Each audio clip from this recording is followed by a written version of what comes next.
I want to bring in Dr. Drew Pinsky, okay? I also have with us acclaimed attorney Mark Geragos, and I have with me host and executive producer of the Golf Channel's 5 Clubs, Gary Williams. Gary, big fan, golfer, been following you for years. So I just got to give you a little bit of humble brag. I'm happy to see you. Okay, Mark, I'm going to start with you, though. If he refused the urine test, okay, how do they know exactly what's in his system? Because I seem to recall in one of his last cases, there was a whole big issue with getting a warrant for a blood draw. How do they know exactly what was in his system if they're trying to make this charge? They don't. And ironically, if this were, he's had one accident in California. If he were in California, urine wouldn't have been admissible. Urine test is a garbage test for a driving under the influence. It shouldn't be admissible. He was 0.0 on the breath test, so it was not alcohol. You just went through kind of a laundry list of his injuries, and I know what everybody, I'm going to take a wild guess as to what my buddy, my longtime buddy Drew is going to say, but as far from a legal standpoint, and I've handled thousands of these cases over the last 40-something years, I don't know that they have a criminal case here that they're going to be able to pursue. At the end of the day, anything that they're going to talk about in terms of his symptoms is equally as explained by the after effects of the crash. I'll get more back into that. Drew, Dr. Drew, I mean, you know, a lot of people are going to look at this and suspect what happened here. If you're looking at the circumstances, and yes, we don't know all the details, what potentially could have been in the system that would have caused this? And I think the larger question is, when you talk about Tiger Woods' whole history, what should we be thinking about what somebody like that is going through? I think that's a reasonable way to frame it. We should be deeply concerned and sympathetic to Tiger Woods. My fury is directed towards the physicians that are prescribing these addictive and sedating medications to him again and again. And one thing we know about chronic pain, which clearly Tiger has, is opiates make the pain persistent and worse. So he needs to be on something else other than a short or even intermittent opiate. It's impossible to help this guy. Plus, so just to be clear, I mean, Dr. Drew, like, what do you think he should have been doing? What should he be doing to relieve that tremendous pain? I have the whole list of all the surgeries, everything he's been going through. There are many ways to approach this. What I do is I use a medication called Suboxone to get them off the shorter-acting opiates, and it turns out Suboxone is very good for chronic pain in low doses, but obviously it can be abused too. But look, they're putting in multiple meds on this poor guy. He identified as a sex addict, was that 12 years ago? So we know he has addiction. He's had mounting consequences, and no one, maybe Donald Trump can step in and get him to motivate to do the proper care and get away from these people that are over-prescribing pharmaceutical agents to him. You and I both know that if this is a really serious case of addiction, it's never so simple as someone stepping in. But I will talk about this, Gary. I want to ask you about this. Look, I'm a huge Tiger Woods fan. Watching this is not easy. I will tell you right now, I spoke to a number of people about this. People who've been following Tiger Woods their entire life, have always supported him. You know how many people I spoke to today and said, I give up on this guy? You know, I'm done. I'm done with what I'm seeing here, and they don't even know the full circumstances of it. When you think about where he was at in his life, I mentioned that he was about to compete or potentially compete in the Masters. What was the status of his comeback? What does this moment mean in his current career? Yeah, it's an interesting question because it kind of goes back to what Drew was just talking about. Look, I live a life of recovery myself. I'm not an expert on anything but my own behavior. And I do know that he has had dependency issues. And like me, look, you can treat it. I can't cure it.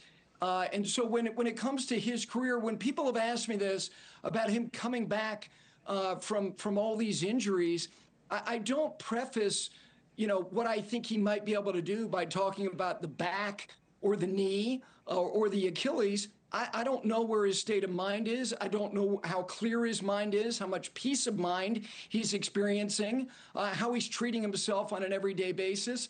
The timing of this, timing on any of this is never good, but it is on the heels of the public seeing him hit a handful of shots indoors on Tuesday night.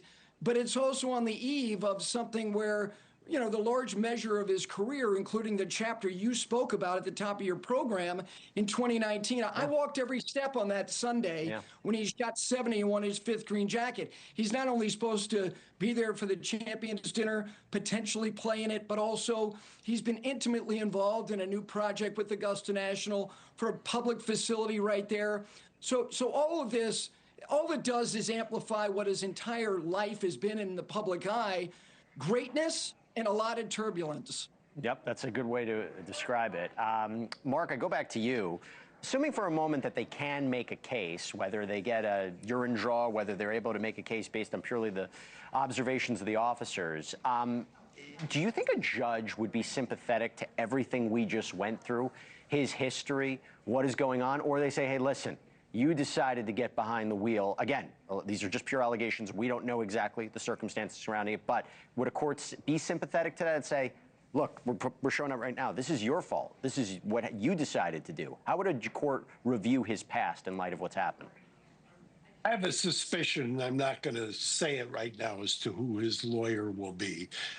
But I will tell you that the first thing the lawyer is going to do is the lawyer will probably, as soon as he can, get a blood draw done, which is the first thing you can. And by the way, that is the Rolls Royce or the platinum standard in DUI cases. The issue will then become how much time elapsed from the time of driving to the time of the blood draw, number one. And number two, if it turns out that they don't have anything else besides an officer's observations, a .0 alcohol, and a refusal, I don't care if he's got a prior, and I don't care if they allege it as a refusal. A refusal isn't going to get them over the hump, and it's not a slam dunk criminal case. And just to be clear, that prior conviction for reckless driving, that wouldn't necessarily affect, would it enhance a charge? Would it enhance a sentence? Real quick on that, Mark. All of that depends on what they charge, if they charge this time, and whether it's priorable. You have to take a look at it. There's ways to take something that is a prior and make it not priorable after the fact. And if they did that, then that's not going to come in. But if you're Tiger Woods' lawyer right now, your complete focus is trying to get the prosecutor not to file a case. Dr. Drew, I want to go back to you in terms of what would you do if Tiger Woods comes to you and says, I need your help?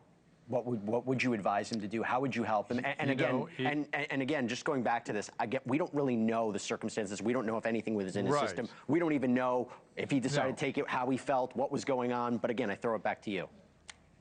I will just say that I cannot count the number of times I've had patients like Tiger Woods come in complaining of chronic pain. They will always answer the question of, on a scale of 10, how much is your pain? They'll always say 15, 18, 20.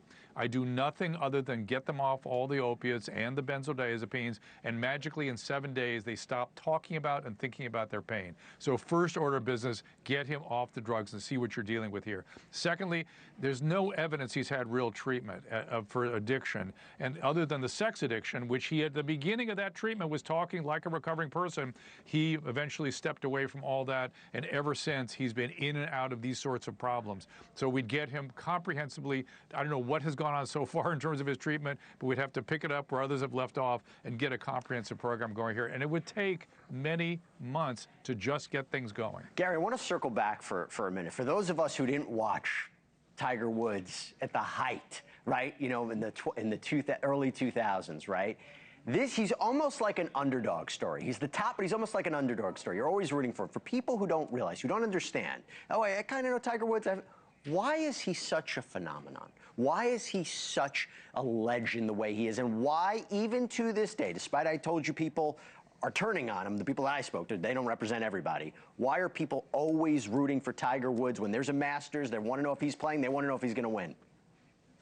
Well, I think there's two parts to it, because there's a duality to his career.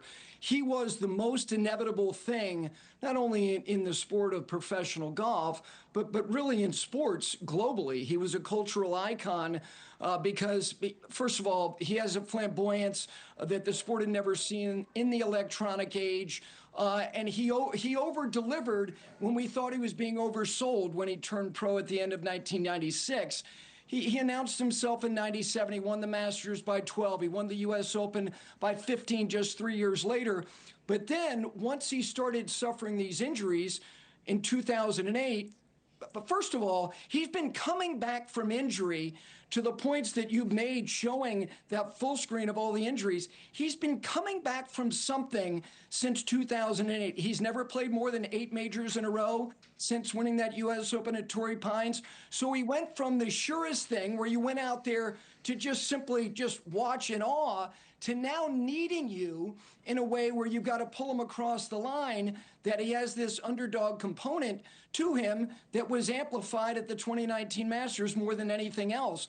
So he's given you everything that you expected, and now it's almost like he needs you, or you need to help him, which has made this contrast from the first chapter of his career to the second chapter of his career. So, well, I'll also tell you, Gary, I mean, this is a black athlete that dominated a sport that was white dominated, and he faced racism back in the day. It was remarkable to see him overcome that and the way that he achieved it. And I just have to ask you, Gary, in your professional opinion, I'm a fan, I'm giving my fan opinion, in your professional opinion, did he have another major in him? Was he going to win one? Absolutely not. No, and I thought after the accident in 2021, and it was not about being provocative, just knowing the severity of what happened to his lower leg. 2019 at the Masters was a miracle.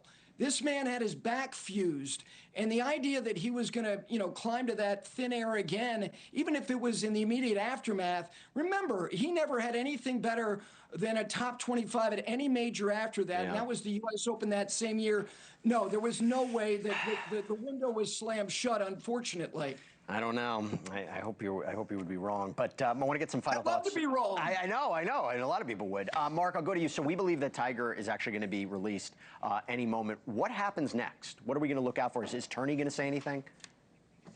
I don't know if his attorney's going to say something. He probably should. But the first thing I would do if I was the attorney is I'd get a private test that only that attorney can see.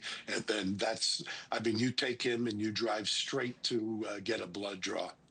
And it's remarkable, Dr. Drew, if he didn't sustain any injuries, he goes home. What's the first thing he needs to do? Well, get in touch with somebody that can help him with this sort of thing. Hey, Jesse, the only time I get to see my friend Mark Geragos is when I'm with him here on your show, strangely enough. We do it for you. Yeah.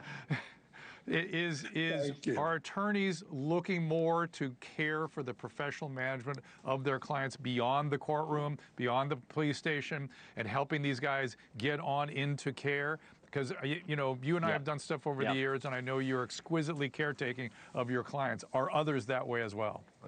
No, not really.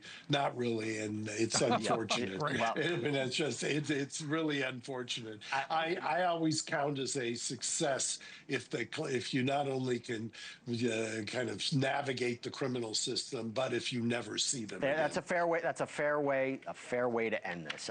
Gentlemen, thank you all so much for taking the time to talk about this. Dr. Drew, Mark Geragos, Gary Williams, thank you so much. All right. Thank you for watching. Subscribe below and download our NewsNation app right now on your phone, and you will get fact-based, unbiased news for all Americans.